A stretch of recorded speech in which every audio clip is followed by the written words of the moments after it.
All right, welcome everyone. Welcome to the Hurley Investments Market View Commentary for the 18th. We have 2 points that we need to go over and pretty quickly here. So I'm just going to say, don't forget that the first week of January, we go over the new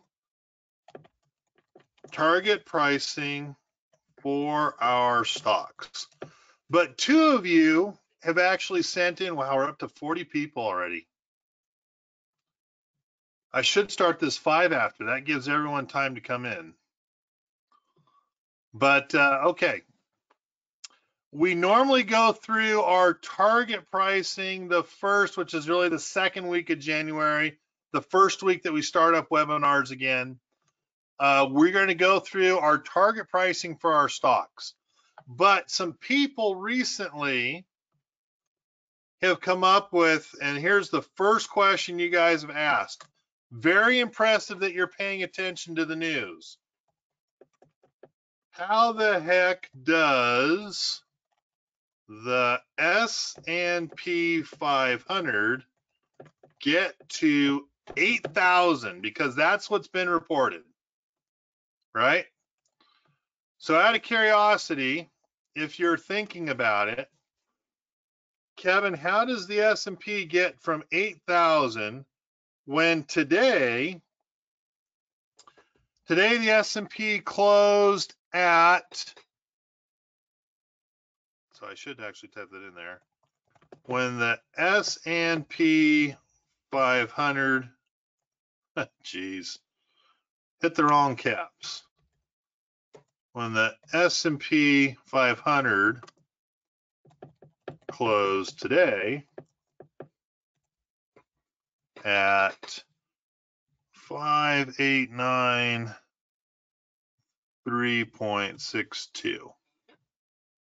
If we work our numbers, right? 8,000 minus, and I'm just going to do some even numbers, 5892.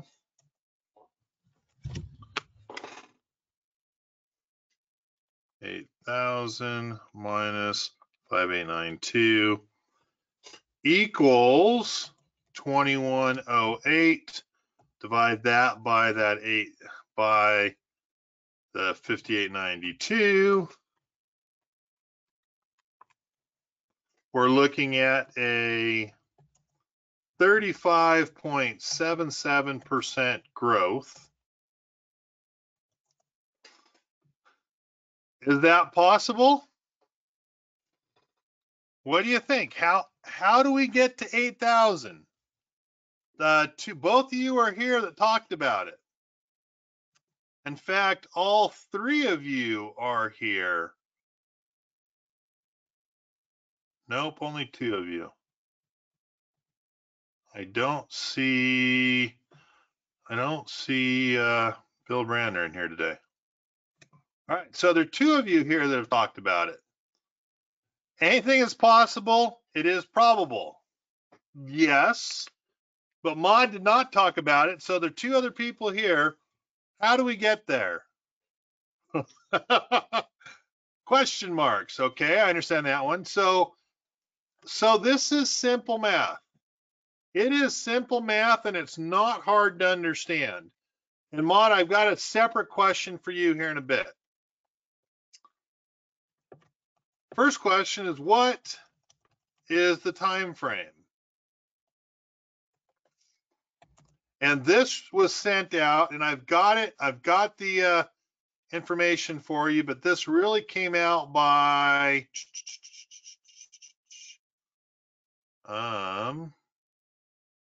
geez, got it right here. Disney. Ed Yardeni started all this, and I've got the article. If you follow the link, it'll go to his 4 minutes on, I don't know, Fox News or whatever he was on. But the question is, okay, how does it get there? And the time frame is 2030, which gives us 6 years. 35.77 divided by 6 years. If we do the math there, right? We're only talking about a 5.96%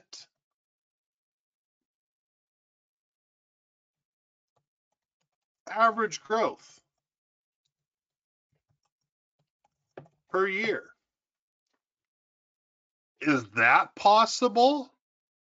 We're coming off of a 20 and what, a 24% year right now, a 19 and a 24, a 23.56. Is all of a sudden that possible and more easily apt to eat and understand? Let me go back down here because the same question is being answered in the big picture. 12-month forward earnings, or if we went a little bit higher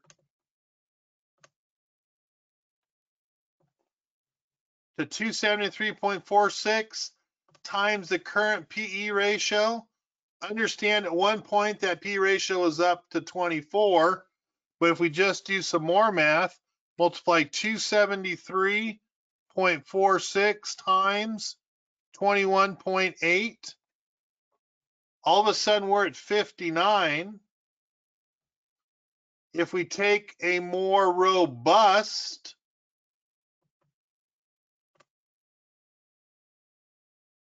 '26 earnings, adding 5% growth in nothing more than the same regulations that we had through Trump's first term. And let me put these in here just so you can see them. You know, doing these two, right? 59.61. Let's go ahead and do 2026, adding 5% for the deregulations. 324.28 times 21.8. All of a sudden in 26, we're sitting at 7,069,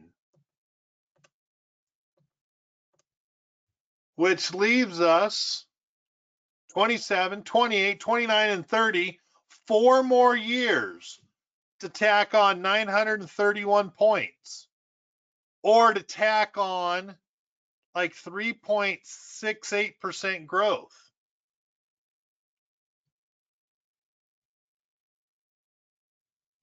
What else can help our growth right now? What else will help our growth other than deregulation?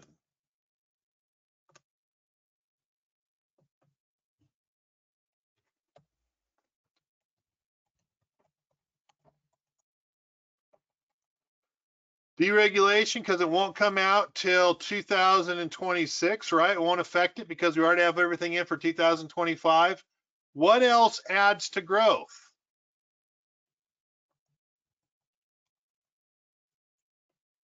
All right, let's see what you guys are typing in. Reducing the deficit. That actually probably shrinks growth because you're increasing taxes.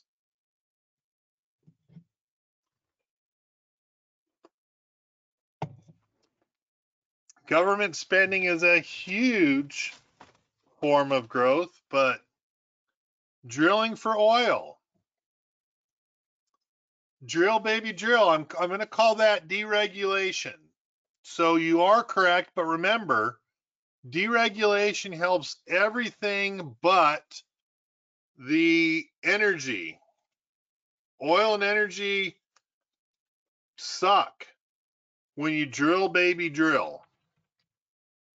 Remember how much the oil companies lost or their lack of growth because we flooded the market? Productivity is a good one. Something that might increase productivity, tax cuts.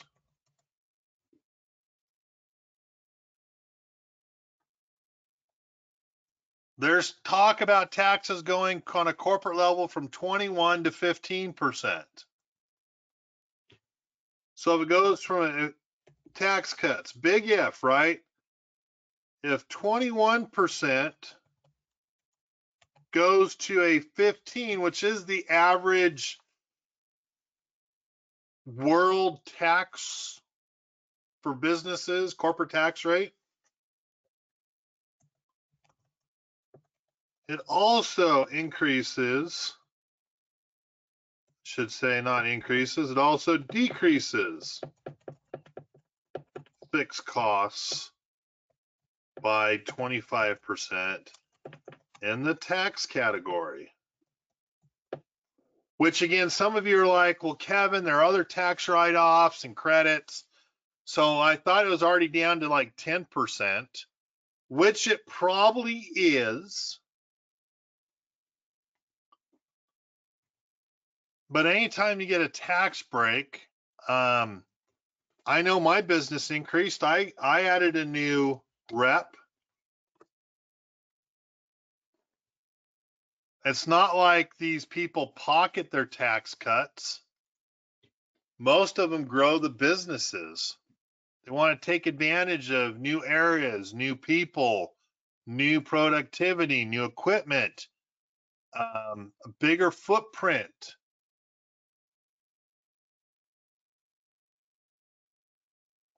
If we get some tax cuts, things could be really big. How do we get to 8,000? For me, it's pretty simple. In the next 5, 6, 7, 8, 9, and 30, in the next 6 years, S&P 500 growth hits 400 times the average PE of only 20, coming down almost 10% from where we are. And this is the price of the earnings, how much the earnings for the S&P 500 make in a year. When you multiply those two numbers, that's how you get your 8,000. It's not hard to speculate to those numbers. The biggest problem is in general, the S&P never hits its numbers. It's always to the upside. So the big picture talked about this overexuberance, this too much enthusiasm, that things won't get done, that the house is too slim. Well, he got things done last time with Democrats in the House, not having the House on his side. It's amazing how people are just idiots when they come to past performance. Past performance never guarantees future results, but we still look at technical analysis to get an idea of where things have gone in the past. We still do fundamental analysis to justify those past results and where they might go into the future. We still do, if you're trading in the market or investing in the market, your first level of expertise comes by mastering the basics: fundamental, sentimental, and technical analysis. It's shocking how people forget that or can't relate that to different industries. A lot of what we do here works very well in a real estate environment. You can calculate those numbers super quickly, super easy. It works very well looking at the past performance of a president and what they were able to accomplish. Is he going to get tax cuts? Of course he is. He did it last time without having the House. It's a great campaign speech. 2 years ago, I lowered your taxes, put me in for another 4, 6, or 2 years. It's not hard to figure out. Is he going to shrink government? You better believe he is. Last time, for any new program, you got to take out 2 previous programs. Shocking. I love this one. And Maud, I want you to comment. And again, if Babu was here, he would comment too. I don't think I see Phil here today. I don't, but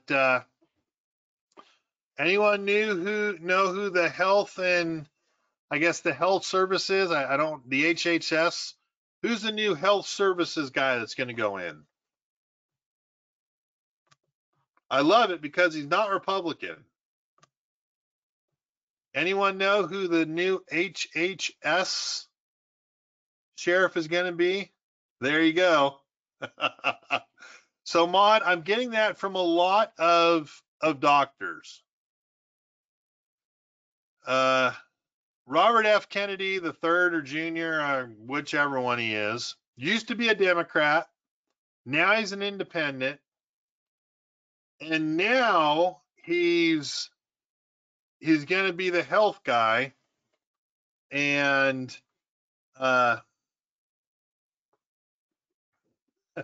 but all the doctors are saying the same thing. And I'm going to make a comment, not going to say who this came from. Science and medicine will go back 100 years, but hey, stupidity is in. Yeah, for those of you that don't know, he's very anti-vaccine, wants to roll back a lot of things, a lot of the child vaccines. He's been very extreme in his comments because of the problems that happened with COVID. For some of you that are doctors, here's the big question. How much will he really, really get done?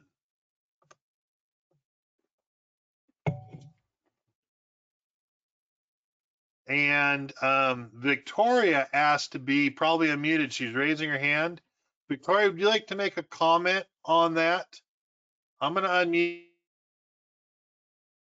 you and let you have at it if you'd like to. Although I guess you have to unmute yourself if you can. But very interesting comment there.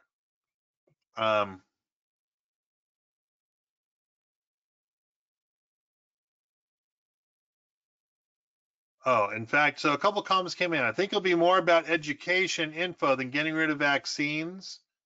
You might not get a lot done, but the damage is done. People will not immunize their children. Yeah, I mean, let's face it.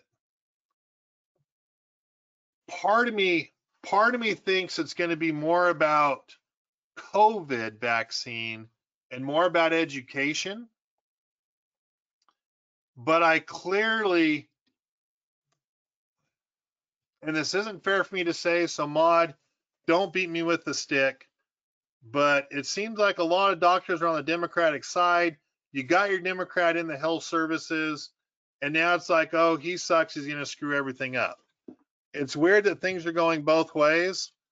Part of me wants to say if parents don't immune their kids to some of those basic immunities that we have as childhoods, I kind of see some of the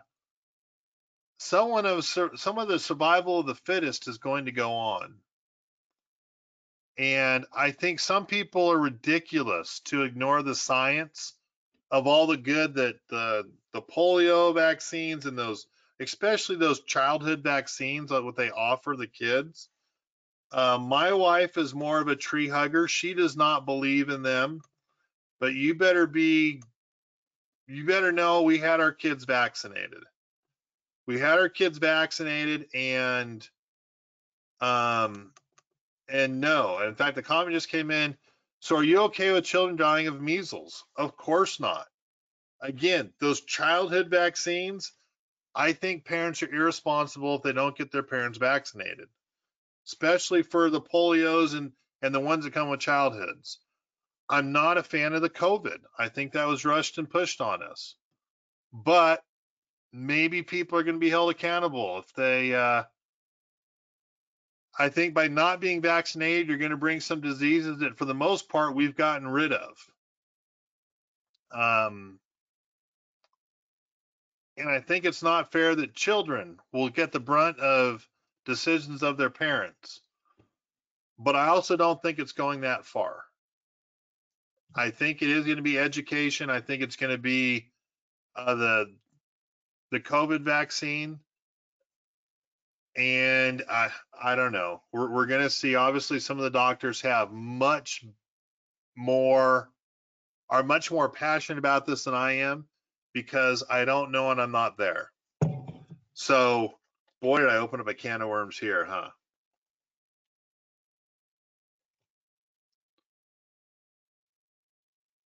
And another comment was brought in, which is very interesting.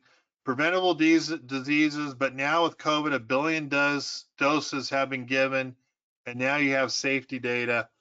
I agree, but with that said, I lost my niece to the COVID vaccine. So it's just, I think some of us are going to see this differently. But okay, that's how we get to 8,000. Second question comes down to, what about our stocks? Meaning, for the most part,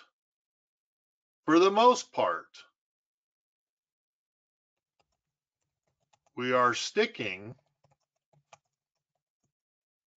with our core holdings. Part of it because it's going, but again, if you look at our core holdings, Apple, Bank of America, a lot of you have talked about, wow, you're still in some of the Mag 7s, right? Love Apple. Love Bank of America.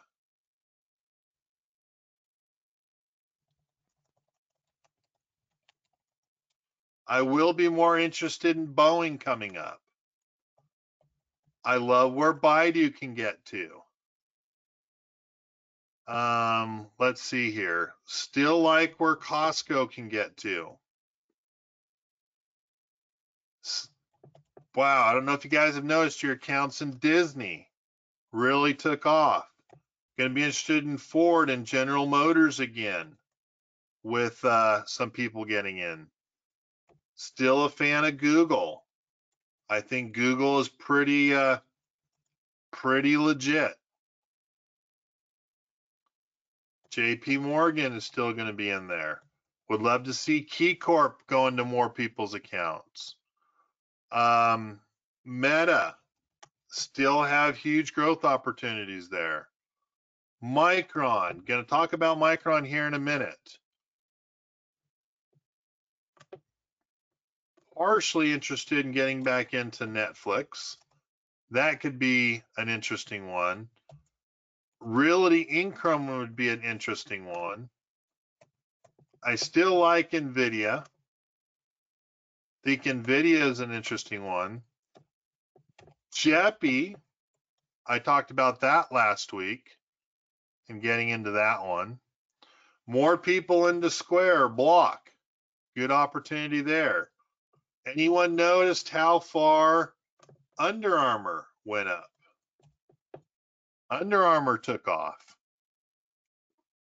Still like Verizon. And I'm going to kind of stop right there, because I could also talk about getting into Zions, but there are definite areas I'm looking to stay away from.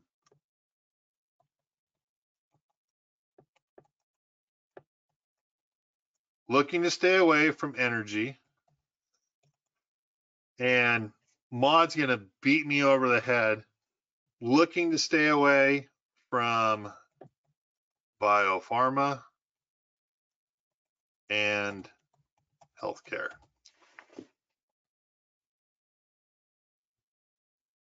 Those would be the sectors that I think will be most hit. The good news for all the doctors, there's an above average chance Kennedy is done in the first year. He's not one that succeeded.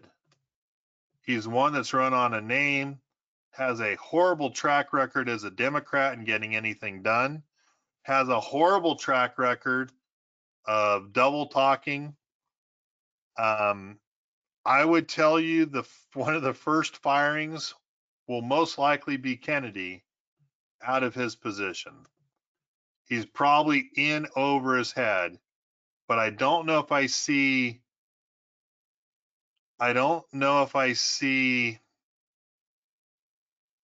yeah, I don't know if I'm going to see him in there for a long time. He's a nut job. In fact, can I just read one more comment that talks about this? He also has a huge nutrition and process. He also has a huge interest in nutrition and processed food. So if you're a Twinkie lover, you better stock up. Agreed. But yes, Kevin, why do I stay away from energy? Natural gas might go up as he wants to export that. He will probably put caps on energy by way of electricity and how much they can raise it up each year. Gasoline production will probably go and take a big hit like the first 4 years as we flood the market again. Yes, we're all going to get cheaper gas, but the profit margins for the sellers of gasoline will go down, and the profit margins for the exploration of oil and refineries of oil will go up. Okay, let's see what else I have for you. Very interesting articles right now as everyone's trying to figure out the next 4 years. The big picture, pulling back from overdone, pull forward. And the big question asked was, okay, growth is good. The future growth path is paved with good intentions, but will it happen? And actually last week, anyone know what was the big push last week? Someone tell me. What was the big 2.3-ish% loss attributed to last week? Anyone know? You should know because it's important. What caused our 2.3-ish loss attributed to last week?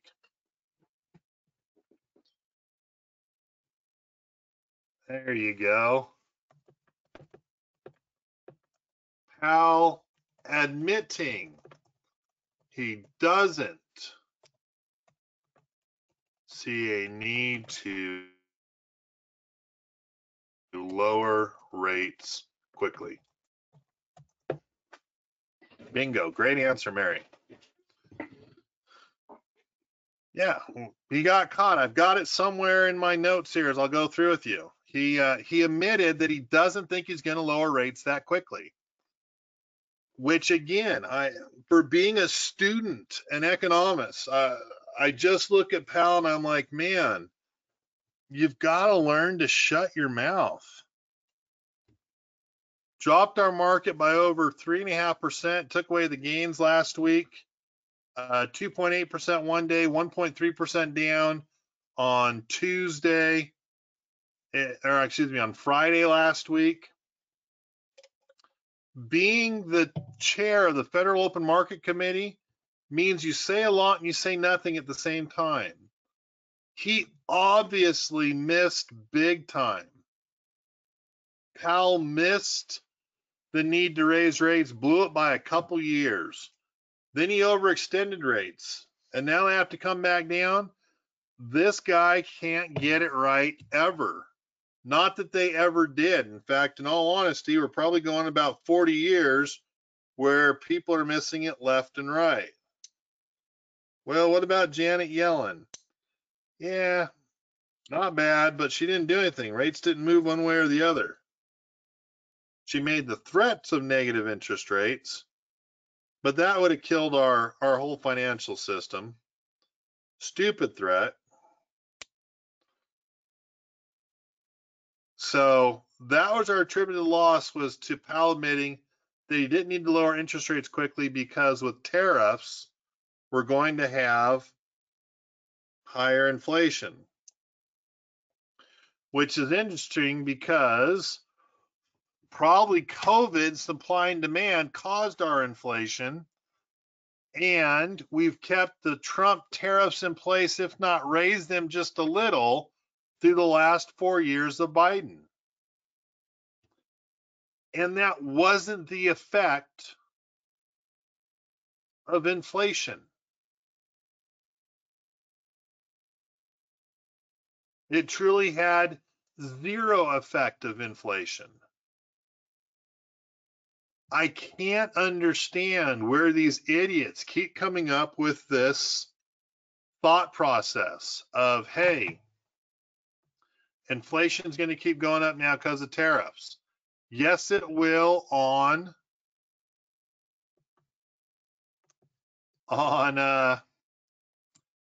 yes, it will on electric cars. Here's the but side.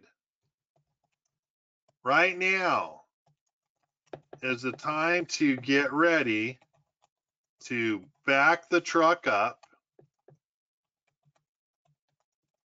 and load up on stocks if the market has a interest rate or inflation fear.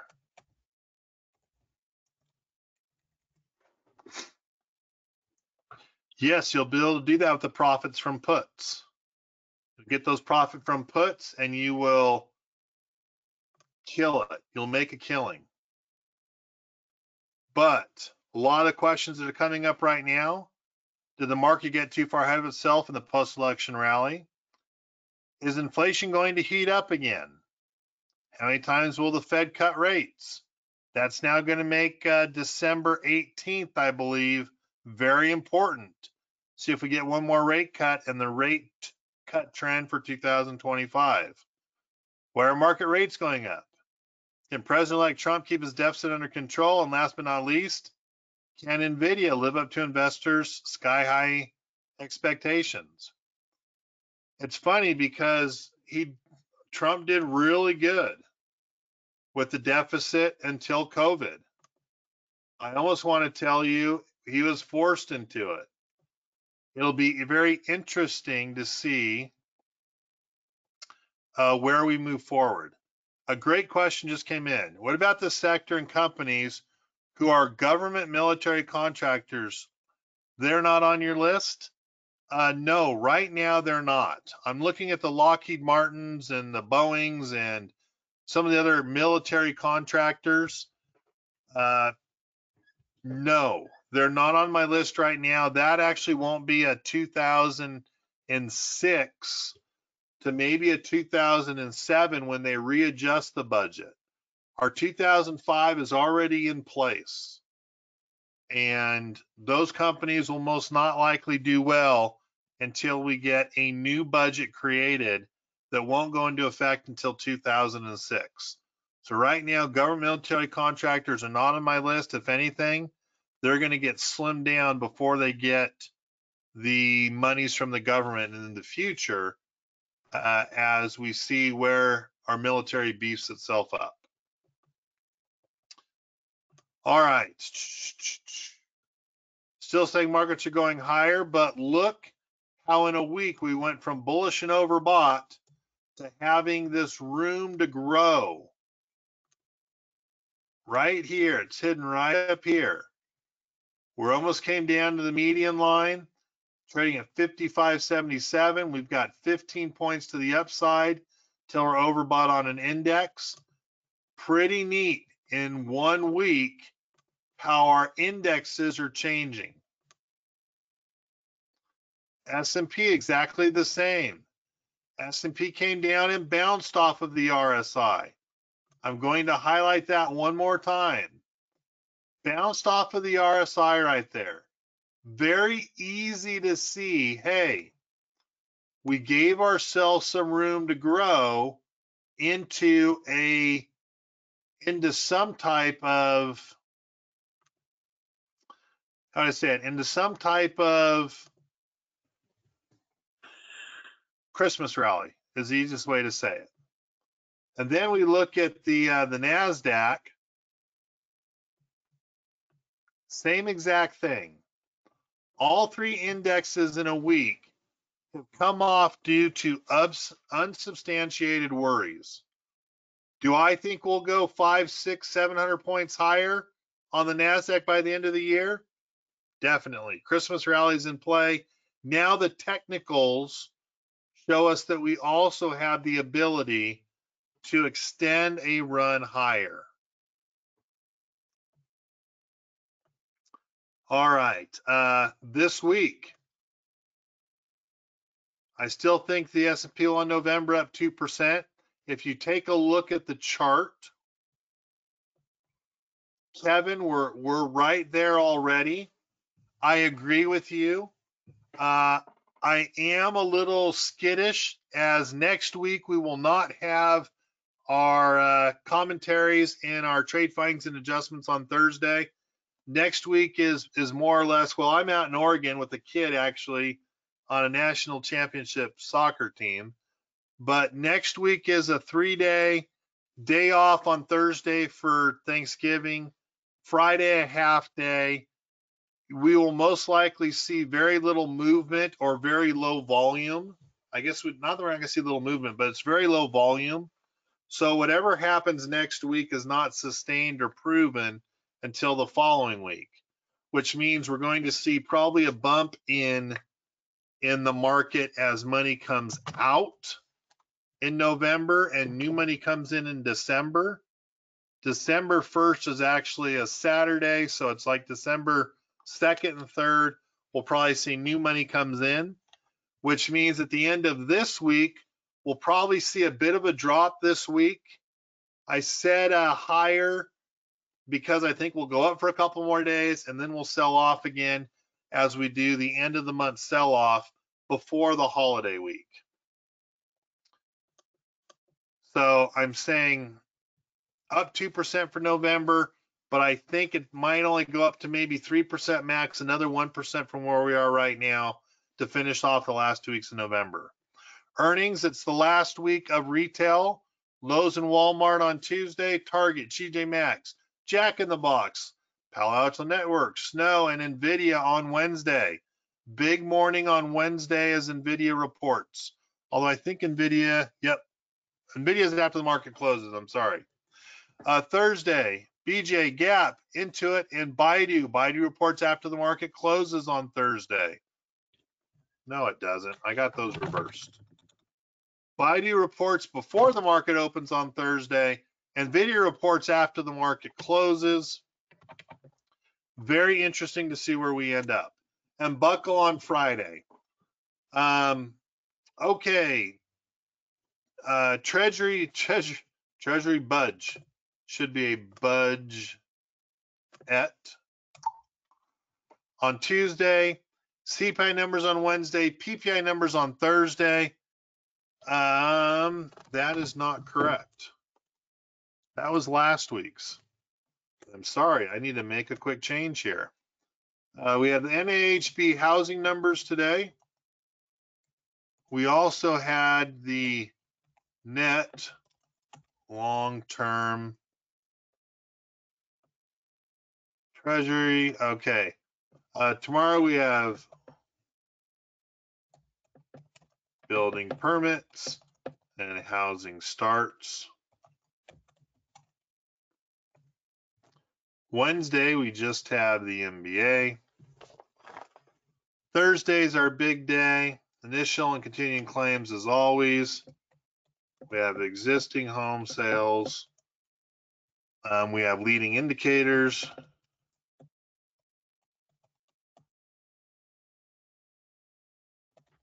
And the Philly Fed, which is really not that important. And then Friday, we just have the Michigan sentiment.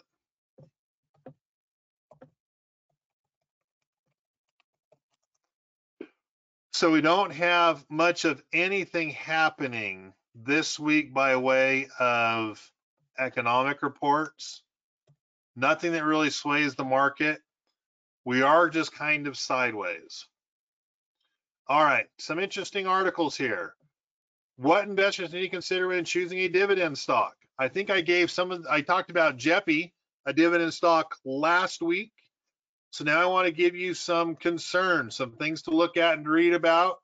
The short answer is, if it's too expensive and just pays a dividend that 1 to 2% range, you're wasting your time.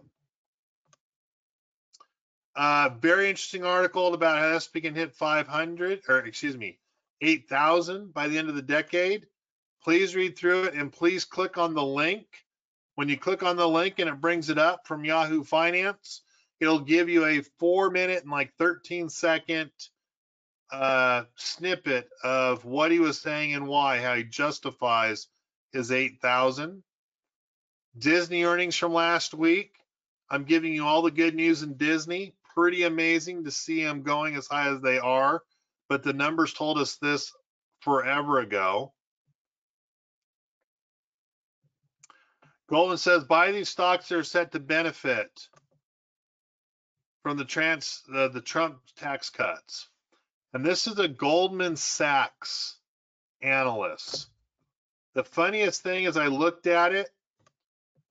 You got to look at what people are talking about. Other than Disney and other than probably, I just want to say Walmart,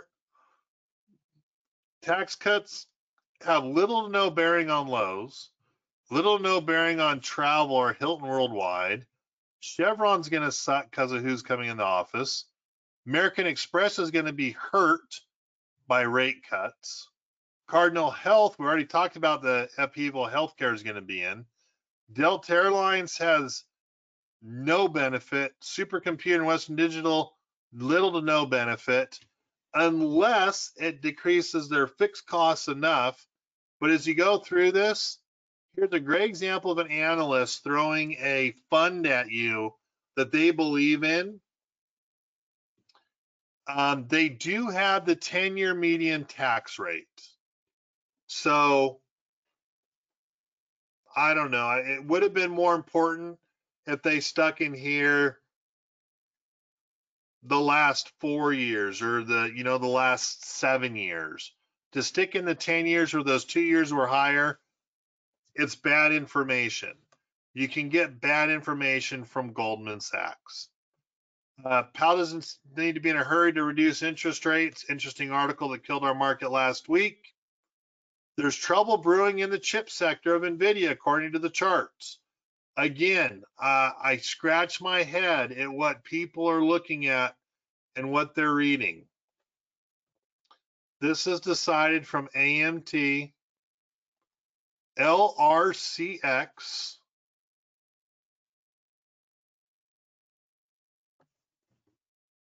and that's their decision making on why 2 chip makers aren't doing good. Doesn't have Western Digital, doesn't have Micron, doesn't have Intel. I mean, someone picked 2 charts where one did not do good because of their earnings and where their chips are related. I truly don't know. I mean, I know AMAT, I don't know this LRCX, but I know earnings and poor management was on one of them. Yet, look at all the disclaimers there. And of course, You guys know, haven't been a fan of Biden. Interesting article on how Ukraine has been able to attack deeper into Russia with long-range missiles that the U.S. have sold them and that NATO's providing for them. It'll be really interesting to see if Trump can end this war or this problem. But I do feel like the current administration threw more gas on the fire. Probably wasn't needed. We talk about being a lame duck. What about being a lame duck right now and maybe not causing issues internationally? With that said, what questions do you guys have that I can answer for you right now? What questions do you guys have that I can answer for you right now? And yes, Mary. So the short answer is yes. Micron for Hurley Investments is a huge buy right now. And I would even tell you you'd want to buy it before, should say buy, right? Buy before the NVIDIA earnings. Micron supplies a lot of chips for NVIDIA. And again, talk about misinformation or disinformation. They're coming out with a new super computing component CPU chip. It's going to be an AI induced processor. It's a processor. Micron is more into wafers and memory and solid state RAM. They're not into this. So the fact that NVIDIA is creating this super processing chip that will most likely require more power and more memory, which benefits Micron, does not mean that because they're creating this chip, it's taking away from the Micron opportunity. I'm standing by the numbers we created. We're going to show you those numbers on Micron again, first or second week in January when we give you our new pricing. But yes, I think Micron is a strong buy. I'm glad we protected from up in the 150s on the way down. Yes, we haven't quite added more shares, but we want to. I think we had more shares once. It's a huge buying opportunity. We're 100% in, Mary, and we're going to stand by that right now, just so you know. 2 comments were just made. And the GPS of NVIDIA, a lot of Micron memories go into it. Correct. This new Blackwell, BlackRock, Black something or other that they called it, will give Micron a huge jump in their processing opportunity. So if NVIDIA goes higher, Micron should follow on their tailwinds because NVIDIA is using their chips for their whole CPU unit. And yes, if NVIDIA has a production problem or as they're making this swap over to this Blackwell stone chip, whatever they're calling it, it will slow down Micron, but no orders have been shut down. It's kind of like Boeing. The orders are there. They're out there for years.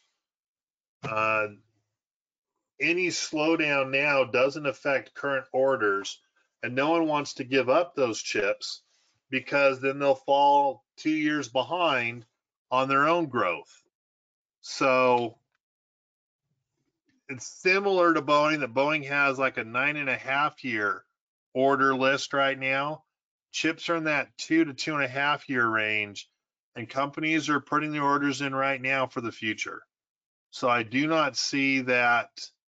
I do not see any slowdown in production or the changeover to focus on this new CPU chip, this processing chip, will affect Micron in any way, shape, or form.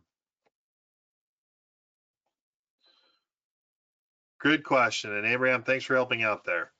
Any other questions you guys have?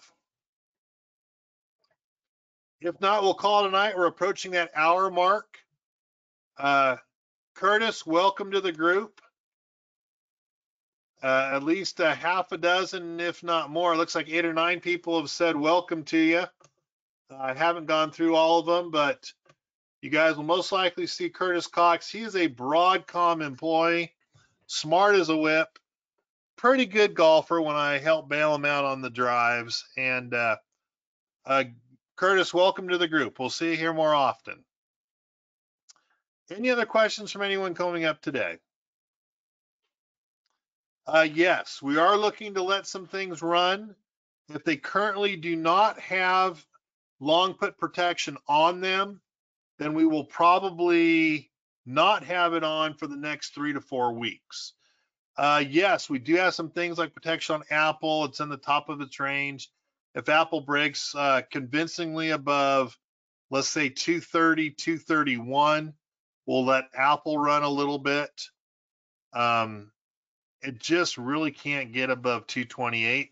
It'll probably drop back down to that 223 and stay in that range.